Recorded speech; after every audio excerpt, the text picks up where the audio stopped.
All right, open your Bibles to 1 Peter. Anybody in here had a bad day today so far? Who's had a bad day? Who had a bad day? Is it because you had to wake up at 8 instead of 12? Is that right? Is it? That is such a terrible day. I'm telling you what. Anybody had a bad week? Liars. Really? Have you had a bad week? Really? Just terrible? Like, kind of a lot of time crying, buckets of ice cream, things like that? Okay, all right. Yeah. So, we all know what it feels like to have a really bad day. None of us wake up and say, man, you know what? I hope things go wrong for me today. Man, I hope, you know what? I hope I wake up this morning and I go and play baseball and blow out my hip so that I never play baseball again. Yes! What a wish, right? We don't wish for that. Our buddy Steve Irwin, you know, God rest his soul, you know, he didn't wake up and say, you know what, today's the day. Today's the day that I'm going to get stabbed in the heart by a stingray, all right? Most random thing in the world, all right? Swimming with the little stingrays, they're so nice and docile. Boom! He's done, you know? He didn't plan for that bad day. That's not something he wanted. Skiers don't beg for avalanches to make it more exciting as they're going downhill in the Alps, you know? Typically, things like that, we don't wish for bad days to happen. I remember in school, you know, I didn't have the best memory in the world of when assignments were due and things like that. I didn't. I wish I did. Anybody there with me on that? You just kind of forget stuff's going on. It's like, wow, school is really interfering with my personal life, you know? Anybody ever get that point? That's not a good mindset, okay? Study hard. But I remember that, you know, sometimes I'd just be like, man, forgot about a test this day. I remember one specific, situation. It was a Thursday night. I had thought that my presentation was due on Monday, and I get a phone call from a buddy saying, hey, man, what's up? Yeah. Hey, do you have this so-and-so book that I need for the paper? I'm like, yeah, sure, man, but I'm going to need it back before Sunday because that's when I'm going to do mine, you know? So he was like, dude, it's due tomorrow. Like, what? You know, so I start scrambling. I start putting this thing together, stay up all-nighters in here. You're just like, man, I've got to do this. This is going to be garbage in the morning. I'm going to walk up to my teacher with bloodshot eyes when I do this, and she's going to think I'm all whacked out, you know, but I've got to stay up all night to finish it. Stayed up till 6 in the morning finishing this deal. Then I think, you know what, if I can just get 30 minutes of rest, I can get up, I can get on the bus. I rode the yellow cheese. Anybody else in here ride the school bus?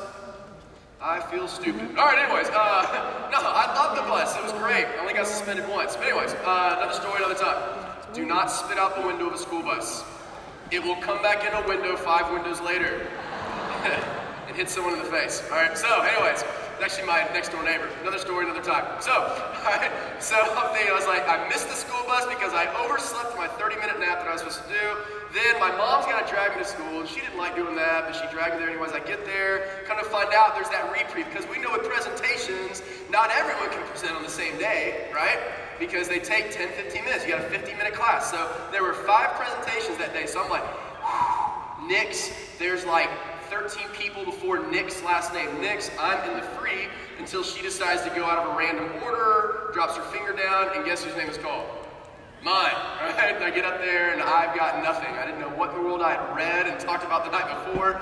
Very strange things were on my paper. And then I remember going home, you know, and just being like, this is the most miserable day in the world. I go home and it just seemed like I was a wreck. You guys had days like that? You know, I mean, just miserable days. Nobody wakes up and is just like, man, I hope I have a really bad day like that. We want good days. We want fun days.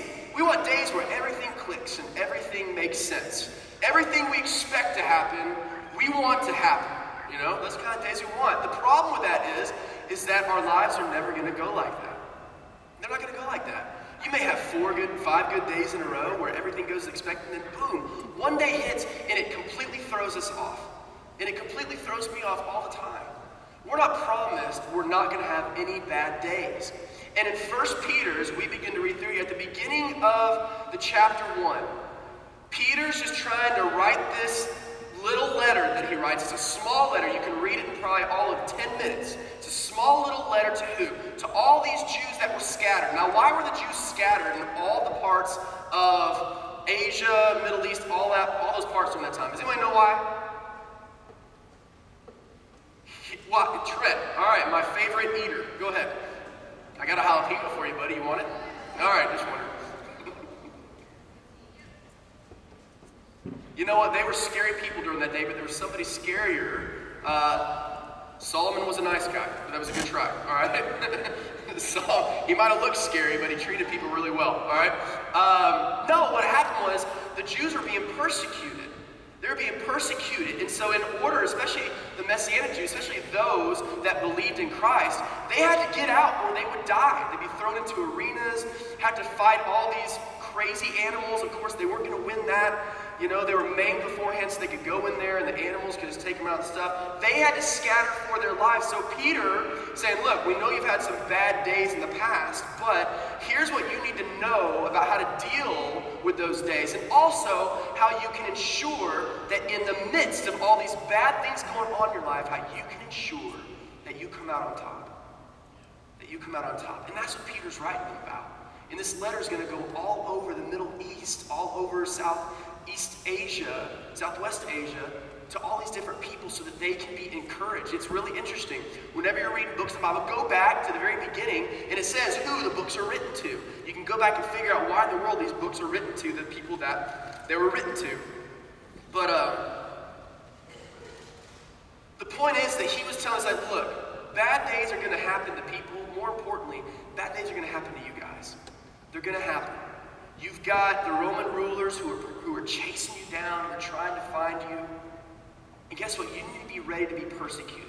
But, of course, in the midst of that, let's see what we can do to make and live a good life. And Peter gives them kind of the little clue into that in 1 Peter chapter 3, verses 10 through 12. So read along there with me. Stop yourself. All right.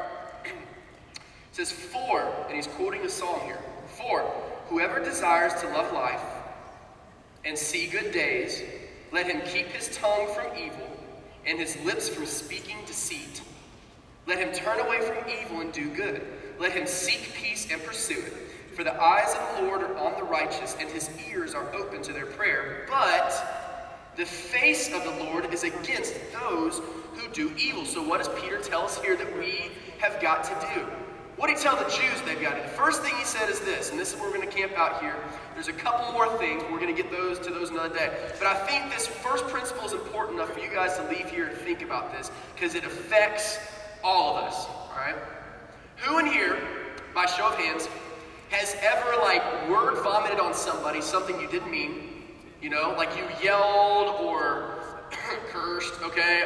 Or you said something really mean, like, I hate you, you know, like to someone. And the whole time in your head, you're thinking, I don't really feel this way. I'm just mad at you, and I just want to say something that's going to hurt you really bad. So, and then it comes out. And by the time it gets out, you're kind of hoping you can all stuff it back in, you know? Kind of hoping you can put it back. And that doesn't happen. Who in here has ever done that before? Yeah, I have. Boy, you sinners, you know? I'm telling you what. Something wrong with you guys. Good friends, aren't you? All of you. You're really good friends to people. No, I mean, I've done that a lot. In fact, Heather would tell you I do that all the time. You know, like you just kind of spout off. And the first principle that Peter tells these Jews, like if you want to live a good life, if you want to live a life that is honoring to God, if you want to live a good life in the midst of all these bad circumstances around you, if you want to live a great life where you influence a lot of people in a great way towards God, and that you're a great influence in your character towards other people, the first thing you need to do is you need to fight the urge to use your words in a way that is really negative. You need to fight the urge to splurge your words, okay? All right, if you want to kind of rhyme it. We got to fight that instinct to just spit things out.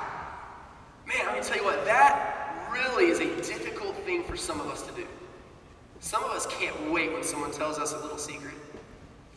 We can't wait to tell somebody, all right? Some of you guys know that. Some of you guys are that, okay? Sometimes we can't wait to do that stuff. Can't wait to tell someone. Some of us have anger problems. Anybody with an anger problem in here? Okay, there's one, all right? Some of the rest of us. Thank you for admitting that. It's totally cool. The first step to recovery is what? Admitting you have a problem, all right? So good for you guys who are honest, okay?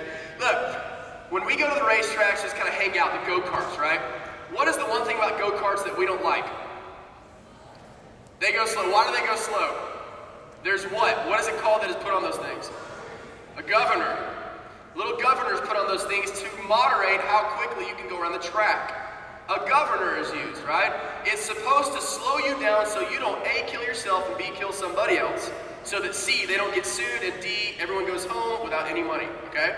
So they want to make sure that they stay in business, and that's a good